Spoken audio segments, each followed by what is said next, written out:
Hello, welcome to Biology for You. In this video, we are going to discuss particle bombardment method. In this series of videos, we have been discussing different processes in genetic engineering. As part of different transformation techniques, here we are going to discuss this particle bombardment method. So basically, in this video, we are going to have an idea of what exactly the particle bombardment method is, and followed by how it works and what are the advantages and disadvantages of this method.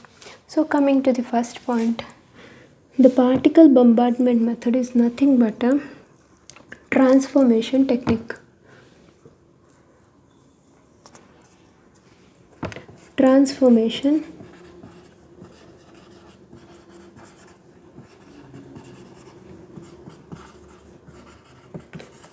So basically, these transformation techniques are meant for the transferring of the target gene into host organism. That means in order to produce a transgenic animal or a plant, first we need to insert this target gene into the suitable vector, and this vector system will be introduced into the host cell. But most of the times these host cells are not ready for the uptake of the foreign DNA or the recombinant DNA. So in order to make these host cells compatible for the taking of the foreign gene or maybe a recombinant gene, we need to go for this transformation techniques. So there are many kinds of transformation techniques. There are physical methods, chemical methods, and biological methods, such as agrobacterial infection or maybe a viral infection. But this particle bombardment method is one of the physical method of the transformation, and it is also popularly known as gene gun method, and it is also known as particle gun method, or maybe particle acceleration, or maybe microprojectile gun method. So these are the different names of the particle bombardment method. And coming to so it is basically developed in year of 1987 by the scientist named Stanford in Cornell University,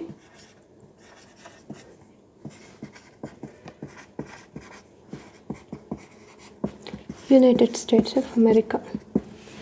So coming to the principle of this particle bombardment method, basically there will be a gun type of device in which when we press the trigger button, it will shoot the microprojectile into the plant cells. That means these microprojectiles are nothing but the gold particles or tungsten particles coated with DNA, when they will be propelled towards the live tissue of the plant, and they will directly introduce this gene into the inside the cells, living cells of the plant. So that is how it works. So coming to what are the different parts of the particle bombardment method, that means the apparatus contains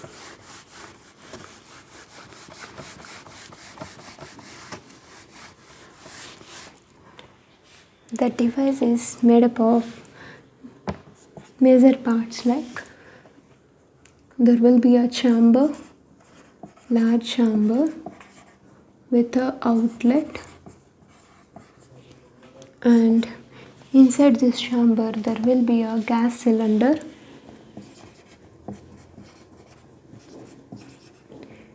and this gas cylinder will be separated from the rest of chamber by a small part called rupture disc.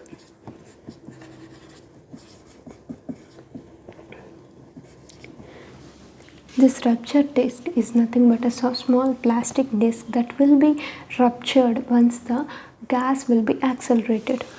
and near to the rupture disc there will be a plastic disc that is nothing but micropellet. This micropellet will contain microprojectiles on it, that is coated with the plastic disc coated with these microprojectile particles.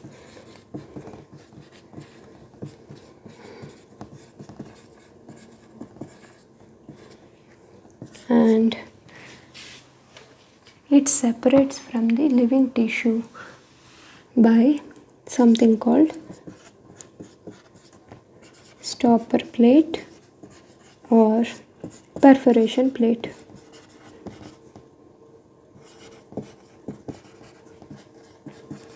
So the living tissue will be separated from this micropellet with the stopper plate or the perforation plate, and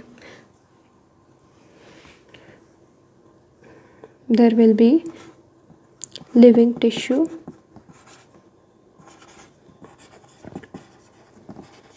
that is going to be subjected by this transformation, and the whole apparatus will be put it under the laminar airflow chamber so that they can be avoided the contamination.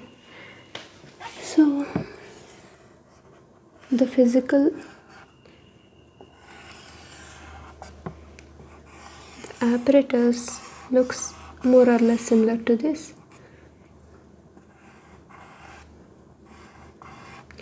The acceleration of the gas will happen here, and this is nothing but rupture disc,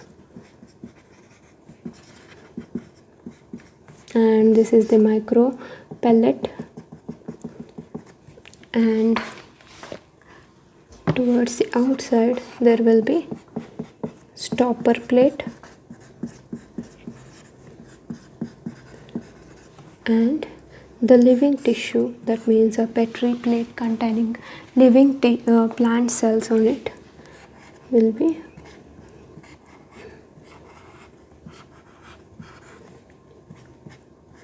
present over here. Or maybe we can directly take a intact plant instead of taking this tissue culture.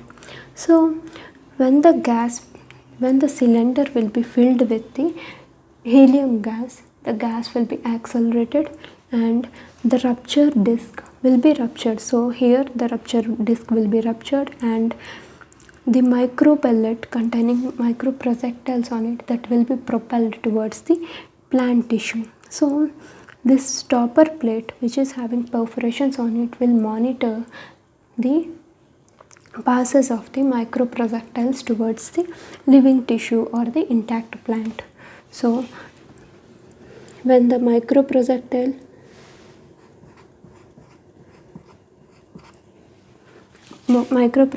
is propelled towards the living plant, that will be entered into the living tissue inside the plant cell, and there inside the plant cell the DNA will be separated from the rest of the particles, and that will be entered into the nucleus, where the target DNA integration in the chromosomal DNA will be happen. And basically when a target gene is selected and that target gene will be introduced into a suitable vector system, and this vector system will be used for the transformation of the plant cells. So using this particle bombardment method we can transform the plant cells. As we already discussed, using this apparatus we can directly introduce gene of our interest into the live plant tissue. So these plant cells are, the transformed plant cells are selected based on the selectable markers present on them, and the transformed cells are regenerated to give whole plant, whole transgenic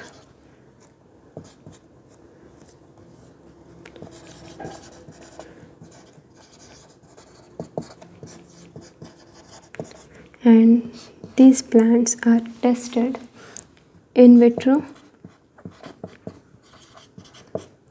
maybe in greenhouse, and also in the field.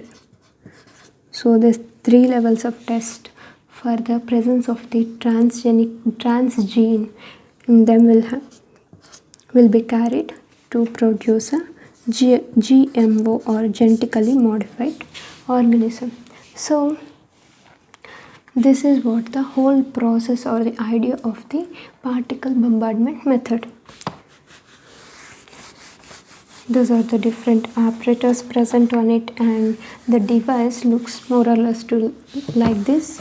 And coming to the next point, that is, what are the different advantages and disadvantages with this method? So coming to that point,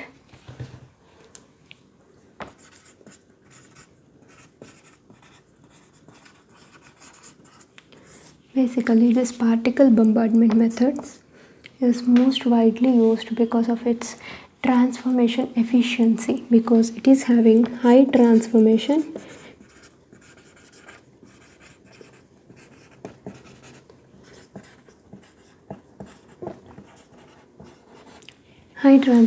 efficiency.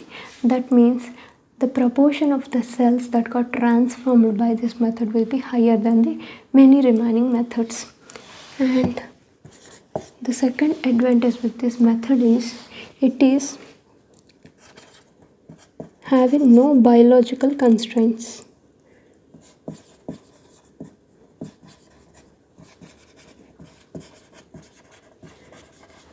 That means it can be used randomly to many kinds of plant species, unlike the agrobacterial infection, which is very not suitable for many species, like which are not affected by this bacteria. Those species cannot be transformed with that agrobacterial infection. But coming to this method, this can be applied randomly to many species of the plants, even this plant species which are not readily regenerate with the agrobacterial infection, like rice,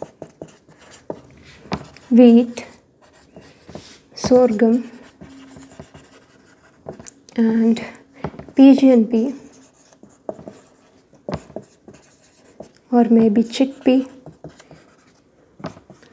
These kind of plants also can be transformed with using of this particle bombardment method. The next advantage with this method is we can transform organelles. Organelle transformation can be happen with this method.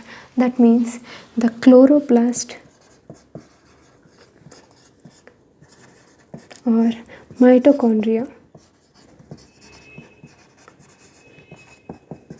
So we can introduce genes into either chloroplast or mitochondria using this particle gun method.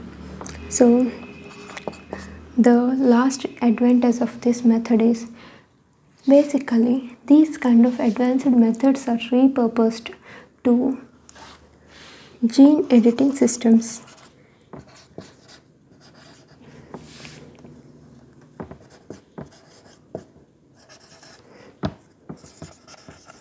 That means gene editing tools such as RNAs, which can silence some genes, and RNPs, maybe some proteins, which really into the regulation of different kinds of genes. These kinds of gene editing tools can be directly introduced using this particle bombardment method.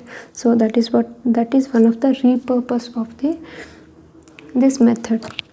So these are the major advantages with this method. Coming to the disadvantages.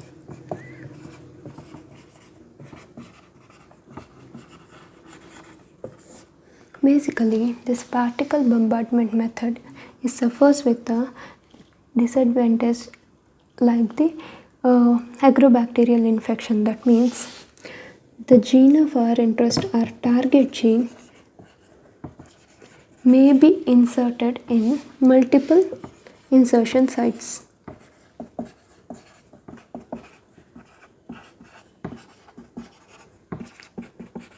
We may not be sure that only at single particular site this gene of our interest or maybe target gene will be introduced into a single site. We are not very much sure about it.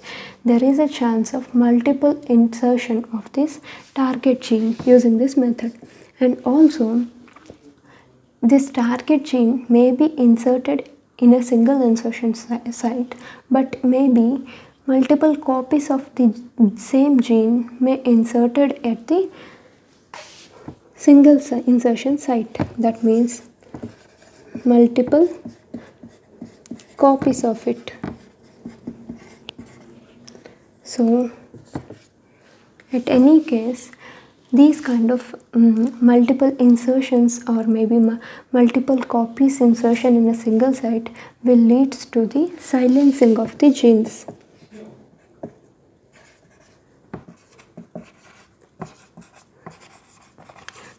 So that is a major disadvantage of the particle bombardment method.